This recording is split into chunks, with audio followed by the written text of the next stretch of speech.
Hey there, welcome to Film in the Blank. My name's Ian. I watch a lot of movies. Here's everything I watched in February.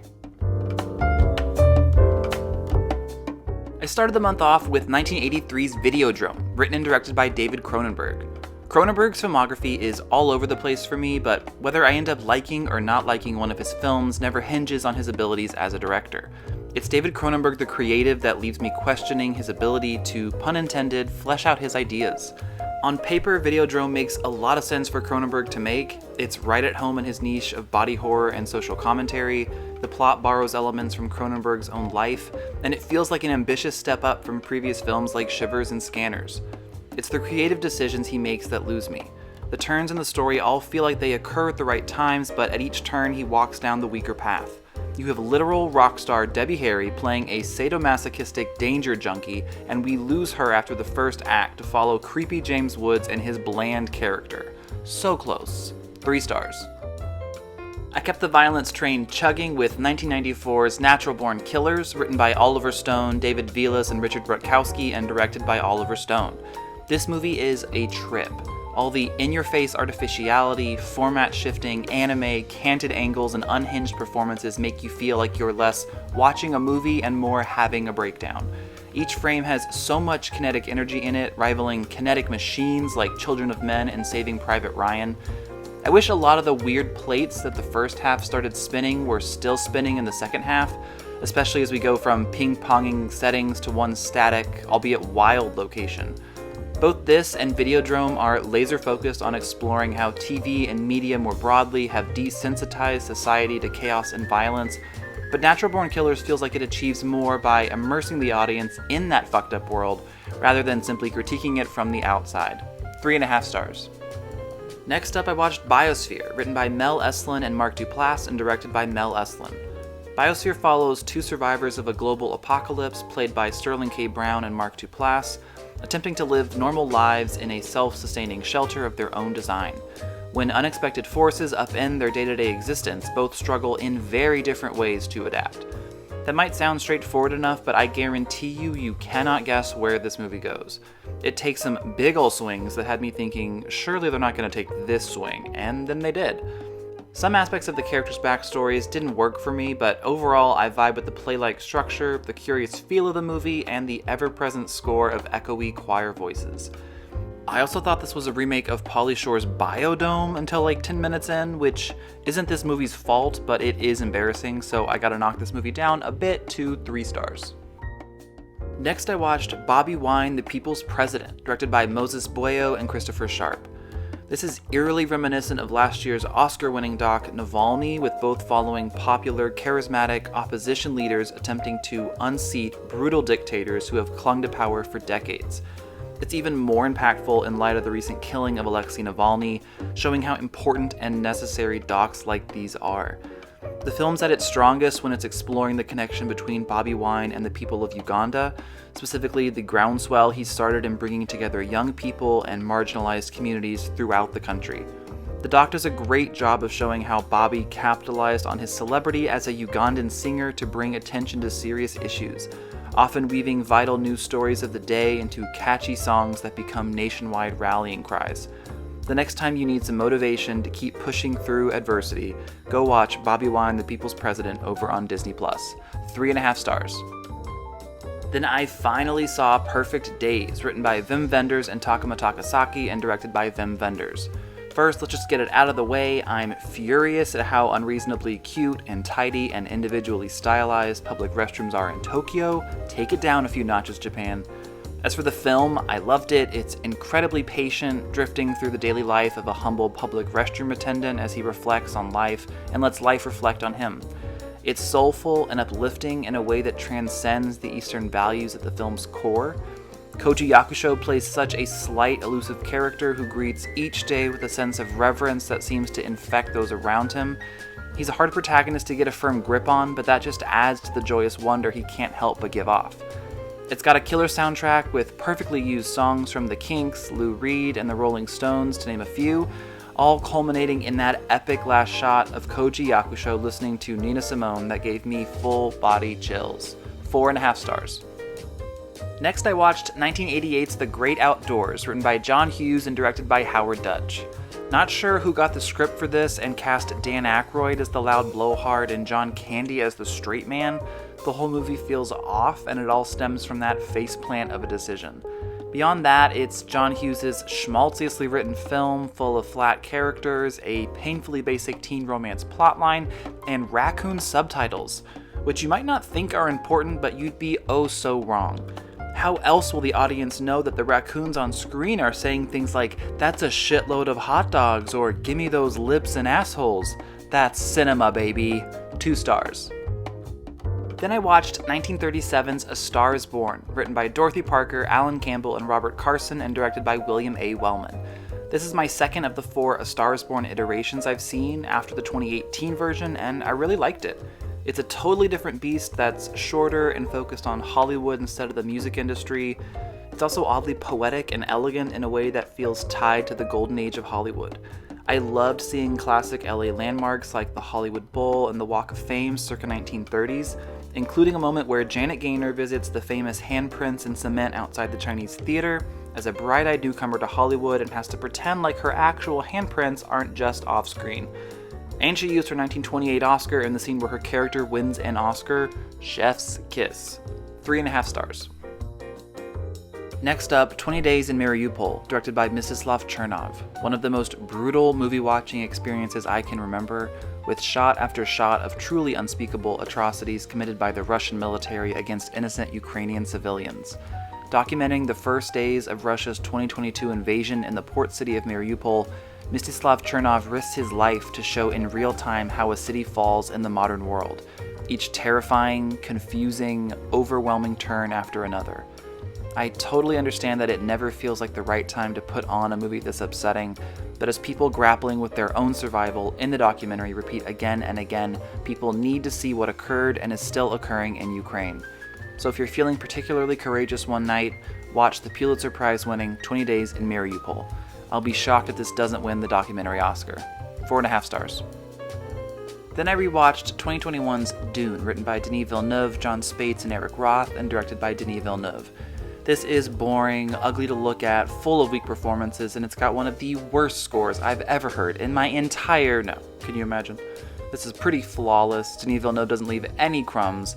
This would be a 5-star movie if I didn't have to leave some room for part 2 to top it, so 4.5 stars. Next, I watched 2020's Kajillionaire, written and directed by Miranda July. This was one of the biggest surprises of the month for me. It's a movie that's long been on my radar after I saw Miranda July's earlier gem of a film, Me and You and Everyone We Know, and the stars aligned for me to finally watch this. It follows an offbeat family of 3 small-time grifters who start to redefine their relationships with one another when they bring a 4th into their crew. It's maybe the most inventive heist film I can think of, with way more heart than I anticipated. It's consistently funny, but always keeps one foot grounded in the profound grandness of life. Its driving, upbeat score reminded me of The Truman Show in the best way, and I cannot get over how simple and perfect the film's last reveal is. How can you not love this movie? 4.5 stars. Then I continued my goal of watching at least one Western a month with 1966's The Shooting, written by Carol Eastman and directed by Monty Hellman. This gets bogged down in its own stillness for much of the runtime, and the scenes where they shot day for night were unwatchably hard to see, but those feel like pitfalls of a small-budget Western, not a lackluster script. The standouts are easily the eerie murder mystery noir-style score and Jack Nicholson as a menacing bandito with sadistic lines like, "Your brain gonna fry out here, you know that?" 3 stars. I left my cowboy hat on for 1989's Drugstore Cowboy, written by Gus Van Sant and Daniel Yost and directed by Gus Van Sant. Before Gus hit his hot streak in the 90s with films like Good Will Hunting and My Own Private Idaho, he established his indie credentials with this quietly subversive film about a group of drug-stealing drifters battling the authorities, superstitions, and their own demons. The cast is great, with Matt Dillon, Kelly Lynch, and Heather Graham all delivering on their erratic characters nicely. The unsettlingly disjointed score and mind-bending hallucination sequences all keep you off balance, waiting for the next shoe to drop.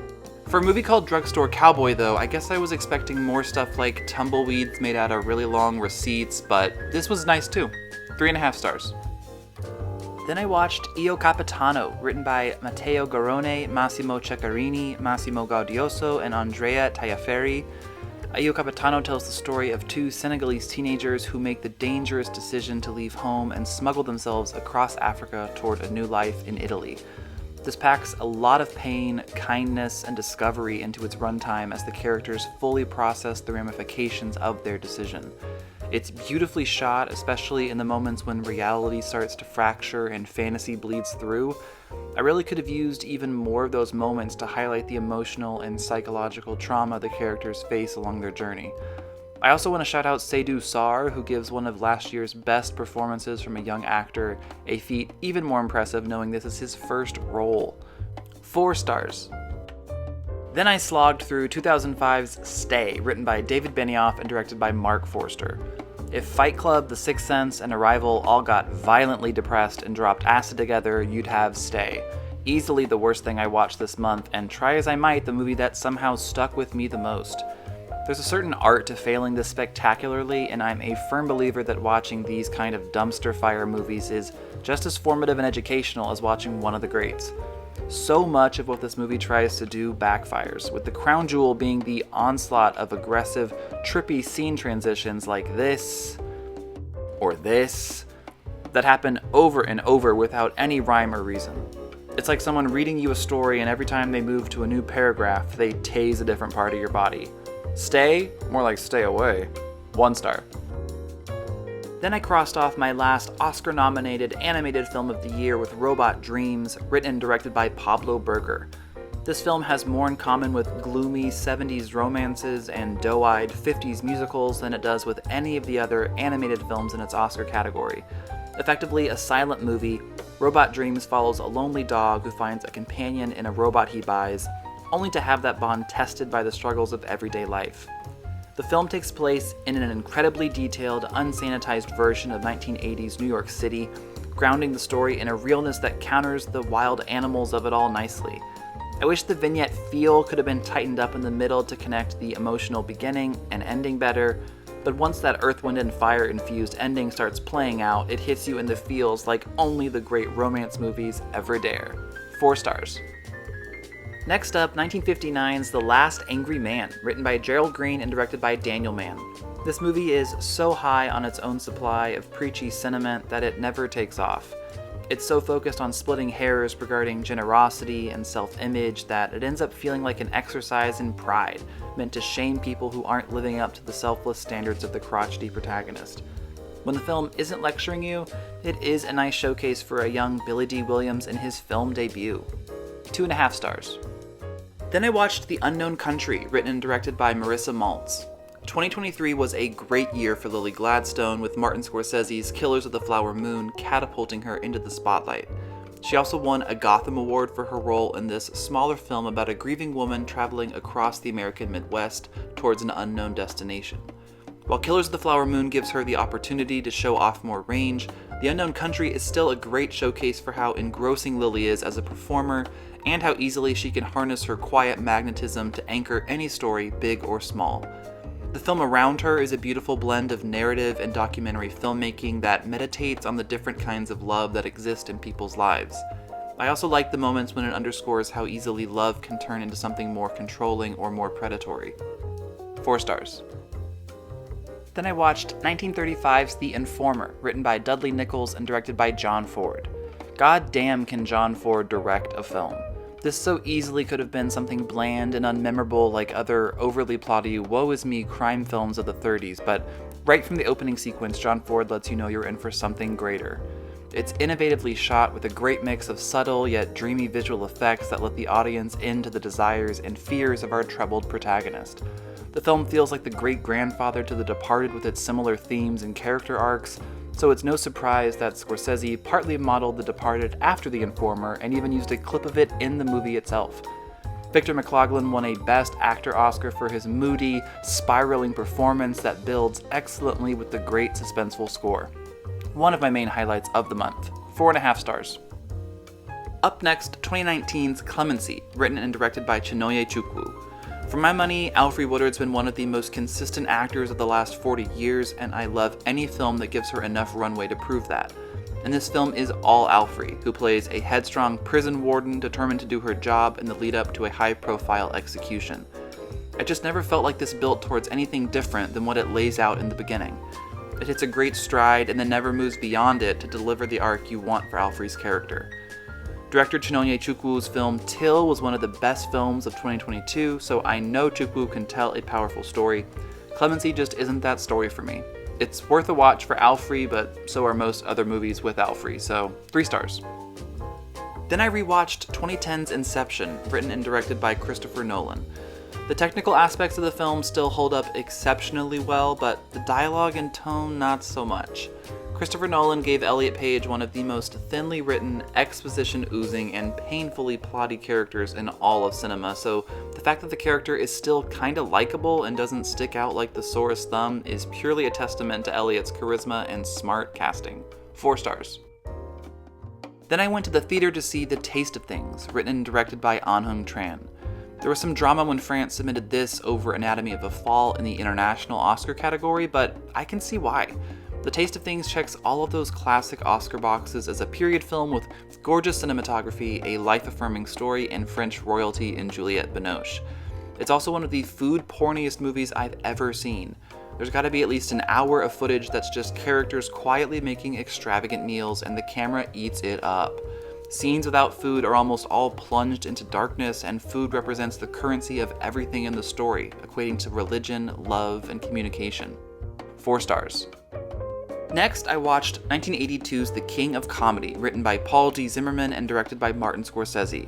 Scorsese is secretly one of the best comedic directors around, and I really wish he'd flip back into that mode sometime again before he calls it quits. The King of Comedy crackles with deliciously awkward energy from the start, with De Niro bringing as much focus and follow-through to his delusional anti-hero as he needs to make him feel truly unhinged. I wish Sandra Bernhardt's plotline had a more resounding conclusion that flipped the script even more than it did, and I felt that Jerry Lewis was underutilized somehow, even with all the fantasy sequences he got to play around with. After Hours is still the tippy-top of Scorsese's comedic abilities, but The King of Comedy is a nice runner-up. 4 stars. Then I watched 1964's Robinson Crusoe on Mars, written by Ib Melchior and John C. Higgins and directed by Byron Haskin. Why did this trend of adapting famous literary works into full-blown cheesy sci-fi movies not keep going? I want to see Little Women on Venus, To Kill a Mocking Pluto, and War and Peace and Uranus. It's what all the youths want, Hollywood, so get on it. 3.5 stars. Then I watched 1971's The Panic in Needle Park, written by Joan Didion and John Gregory Dunn and directed by Jerry Schatzberg. I had no idea Joan Didion wrote a handful of screenplays over the years, and this first from her and John Gregory Dunn definitely feels like it was crafted outside of the Hollywood machine. Focusing on 2 heroin addicts played by Al Pacino and Kitty Wynn, hustling in a notorious area of the Upper West Side, the film feels colder and more aggressive than other films of that era that seemed to dance between saying or showing anything explicit. The Panic in Needle Park puts you smack dab in the middle of the heroin epidemic without shying away from the danger and violence that loomed around each corner. But it also illustrates the cyclical nature of addiction with more insight and humanity than any other film until maybe Drugstore Cowboy. 3.5 stars. Next up, I had the misfortune of watching 2008's The Rocker, written by Maya Forbes and Wallace Wolodarski and directed by Peter Cattaneo. The kind of movie you can feel your brain actively forgetting as you're watching it. It's grating and unfunny with a plot that feels assembled by a group of sugar-crazed 8-year-olds. Gotta be some of the lowest hanging fruit of the 2000s, which strands the stacked cast of people like Bradley Cooper, Emma Stone, Christina Applegate, Jane Lynch, Jane Krakowski, and Jason Sudeikis in some truly cringy scenes. 1.5 stars. Then I watched The Marvels, written by Nia DaCosta, Megan McDonnell, and Alyssa Karasik, and directed by Nia DaCosta. The true marvel is how mid this turned out to be. Everybody seems to be trying their best, but it feels more like a movie that the algorithm spit out than anything else I've watched this year. Not the total misfire others made it out to be, but also not far from it. 2 stars. Next up, 1991's Little Man Tate, written by Scott Frank and directed by Jodie Foster. Finally, a movie that shows how hard it is to be a smart, annoying kid. As a former smart, annoying kid, it's important that the world finally sees the hardships we all go through growing up. From watching our asshole cape-wearing friend get clotheslined off a horse to getting beamed with a globe by Harry Connick Jr., we are more than the hurdles we've overcome in life, and this film is our rallying cry. 2.5 stars. Then I watched 1986's She's Gotta Have It, written and directed by Spike Lee. No 20th century director made films that percolated with as much life, energy, and style as Spike Lee did. She's Gotta Have It's mix of luminous black and white cinematography with a lo-fi feel brings Brooklyn to life in a wide-eyed, judgment-free way that matches our main character's worldview brilliantly. Shot in a hard-to-wrap-my-head-around 12 days, the movie has so much to say about the female gaze and how men struggle not to be defined by it, which feels all the more timely in light of the success Barbie's recently found tackling the same topics. This was one of the clear standouts of the month for me, and even slid past Do the Right Thing to become my new favorite Spike Lee film. That's high praise. 4.5 stars. Then I watched 1984's A Passage to India, written and directed by David Lean. I used to really hate these prestige films from the 80s that felt stuffy and self-obsessed, but giving them another shot now that I'm older has completely changed my mind. A Passage to India feels so intensely human in how it treats its characters, never judging them but also never shying away from the conflicting truths that exist in all of us.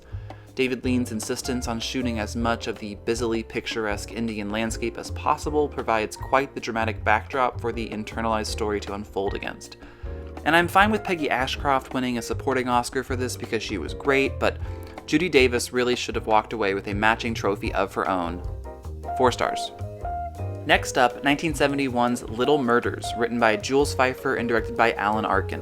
What a batshit movie. It's so darkly funny that it almost transcends being a black comedy and invents its own new genre of I don't even know what. The world of the film is probably my favorite of the month because it feels like one you could only assemble in film. It's violent and over-caffeinated and nihilistic and endearing, and I can't believe it got made. Especially to adapt a play that takes place entirely in one apartment into this ball of weirdness that uses New York City as such a kooky backdrop. 4.5 stars. Then I crossed off my last Oscar-nominated documentary of the year with Four Daughters, directed by Kauthar Ben Hania. This follows a Tunisian mother and her 2 youngest daughters as they relive the events that led up to the disappearance of her 2 eldest daughters. Filmed almost entirely in an abandoned hotel, the film straddles the line of realism and fantasy by incorporating actors to play the 2 missing daughters. This understandably adds a very meta layer of raw emotion for the family as they reenact pivotal moments in their lives, and you really feel that emotion seeping out of the film. I really don't want to spoil what happens to the 2 oldest daughters because the film eases you into those details beautifully, but it's likely not the story you're expecting. It's a challenging warning to keep your loved ones close physically and mentally, and in a different Oscar season I could see this walking away with the win. 4 stars. Next, I watched 2003's The Cooler, written by Wayne Kramer and Frank Hanna and directed by Wayne Kramer. It's a fairly predictable, small-time crime movie about a reformed card sharp with the ability to give people around him bad luck as he finally tries to get out from under the thumb of a thuggish casino owner. There are a couple nice moments, particularly when Maria Bello is living her best strung-out life on screen, but it really only gets interesting when it explores the more supernatural elements of luck, karma, and intention. I'm also not sure that Alec Baldwin needed an Oscar nomination for this. 3 stars. Then I went to the theater to see Drive Away Dolls, written by Ethan Coen and Trisha Cook and directed by Ethan Coen. It's been low-key fascinating to see how the Coen brothers' recent solo projects have turned out after decades of churning out genre-traversing bangers. Joel Coen's The Tragedy of Macbeth from 2021 is this gaunt, severe exploration of light, shape, and form layered over one of the most humorless stories in the English language. And Ethan Coen's Drive Away Dolls is a goofy, dildo-filled, sapphic crime thriller with increasingly wacky scene transitions pulled straight out of PowerPoint. It's a fun time, but not much more. 3 stars. Then I watched Origin, written and directed by Ava DuVernay. My worries going into this about adapting a non-fiction book into a narrative story were still there when the film ended, but it worked better than I feared. I still think this would have made for a better documentary, especially after seeing Ava deliver on her previous doc, 13th. But having a protagonist who experience the realities the film presents is pretty valuable in some scenes. Anjanou Ellis-Taylor does some great ethnography on the fly, particularly a great scene early on where she tries to get a Trump supporter played by Nick Offerman to empathize with her experience and pain by doggedly empathizing with him. In a roomier Oscar season, Ingenue really could have seen this performance snowball into a win. 3.5 stars. Next, I watched 1961's Victim, written by Janet Green and John McCormick and directed by Basil Dearden. By today's standards, this film wouldn't be considered daring or subversive, but oh boy is it daring and subversive for the early 60s. It's a landmark film that humanized gay people and showed how their boogeyman status was a carefully curated endeavor to never acknowledge that they're people too. The film centers around a mysterious blackmailer threatening to expose members of a well-to-do gay community in London. By flipping the script at that time and depicting gay people as the victims in a societal machine that had no room for them, instead of societal villains, Victim finally shined a light on a marginalized community desperately trying to be understood and valued. 4 stars. Then I crossed off my last Oscar-nominated international film of the year with The Teacher's Lounge, written by Ilker Çatak and Johannes Dunker and directed by Ilker Çatak. Someone described this to me as uncut gems for white women, which I don't really agree with, but I think that's a great hook to get people to watch this. The story follows a seemingly well-intentioned German school teacher as she attempts to uncover the truth behind a spree of recent thefts at the school. The more she commits to her quest, the more things blow up in her face from all sides. I don't know that I love where the film ends up, but I like the journey the film takes you on. It establishes early on its opinion on topics like absolute truth versus near truth, idealism versus realism, and responsibility versus duty. It's probably the weakest of the 5 international Oscar nominees for me, but still a solid thriller in sheep's clothing. 3.5 stars. Next, I watched 2016's Paterson, written and directed by Jim Jarmusch. Instead of much plot, the film simply lets you track the thoughts and well-being of a quiet bus driver in Paterson, New Jersey, over the course of a week. By focusing less on plot and more on how our main character views life, the film encourages the audience to do the same. Jim Jarmusch clearly believes in the philosophy that the world around us reflects what we need in our lives, what we want in our lives, how the things that weigh us down or define our fears can propel us forward in ways we couldn't have anticipated. Much like Perfect Days, Paterson arrives at the conclusion that embracing creativity in whatever way you choose is how you stay alive and connected to the soul of your world. 4 stars. And buzz bitch, I finished the month with The Beekeeper, written by Kurt Wimmer and directed by David Ayer. Once my brain stopped fighting and accepted that I was watching this very ridiculous movie, I had a good enough time. Most of the plot points fall apart if you think about them for too long, but it hums along quickly enough trying to avoid that. The real speed bumps are all the cringy lines of bee-themed dialogue that feel equal parts lazy and aggressive. It's tough to pick a favorite, but if I had to, it's gotta be Bees Are Interesting Little Shits. No notes. 2.5 stars. Let me know in the comments, what are your thoughts on these movies? Any others I should check out? Are Bees Interesting Little Shits? Also stay tuned for other great commentary videos, reviews, video essays, and more. You can check me out on Letterboxd at Cineramadome 24. I appreciate you liking and subscribing. See you next time.